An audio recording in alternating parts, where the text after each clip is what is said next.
Rogue One: A Star Wars Story is about to hit home video. So now seems like the perfect time to put together my top 5 moments from the first Star Wars standalone movie. There are spoilers throughout, you have been warned.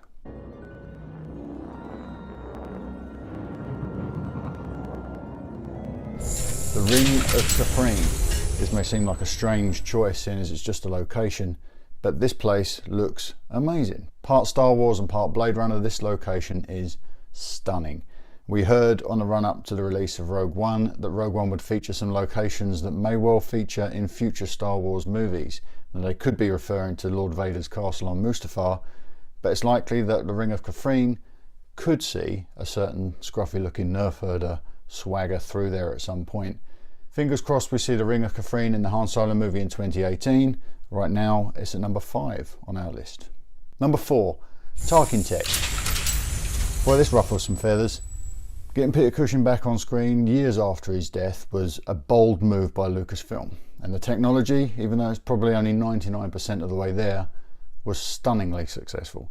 Getting Grand Moff Tarkin back on that Death Star was absolutely essential for Rogue One. He would have been conspicuous in his absence.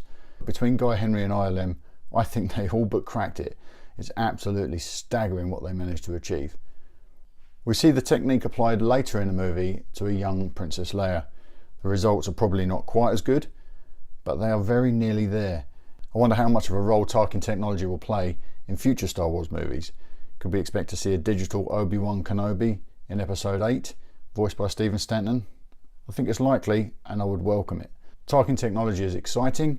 I look forward to seeing what they do with it in future Star Wars movies. Number 3, Star Wars Rebels cameos. So we knew this had to happen. The movie takes place about the same time as the crew of the animated TV show are active in the Star Wars universe, and so we were all on the lookout for it.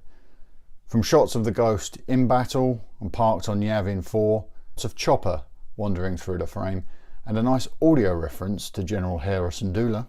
General Syndulla, please report to the briefing room. Rogue One is positively alive with references to the animated TV series. I know everyone was thrilled to see the Ghost in live action, and I was one of them. Number 2, the Death Star over Jeddah.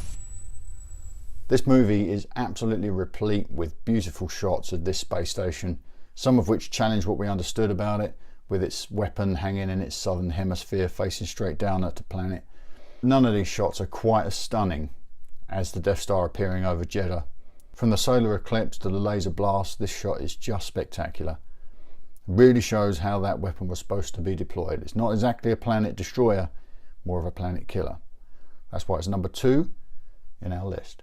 Number 1, Darth Vader's rampage. From the first moment in darkness with his chest plate lights muted and he strikes up that red lightsaber, it's clear that the Dark Lord of the Sith means business. This scene is stunning. Nothing is more terrifying than seeing Darth Vader plough his way through rebel troops trying to seize those plans.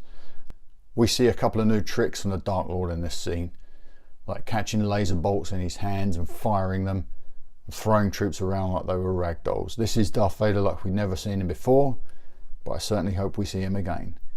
Darth Vader's rampage at the end of Rogue One is number 1 on our list.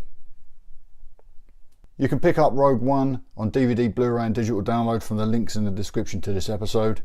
Don't forget to like and subscribe, and check out the Talk Star Wars podcast on YouTube, and I will see you next time. Let's talk about Loot Crate. Are you on a quest for epic gear, housewares and collectibles? Loot Crate offers an epic range of pop culture items for less than $20 per month. Whether you're shopping for the geek in your life or you are that geek, Loot Crate is the best surprise you know is coming.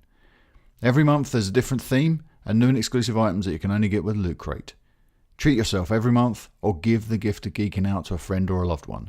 You have until the 19th at 9 PM Pacific to subscribe and receive that month's crate, and when the cut-off happens, that's it, it's over. Make sure to head to lootcrate.com/TalkStarWars and enter the code TalkStarWars and save $3 off your new subscription today.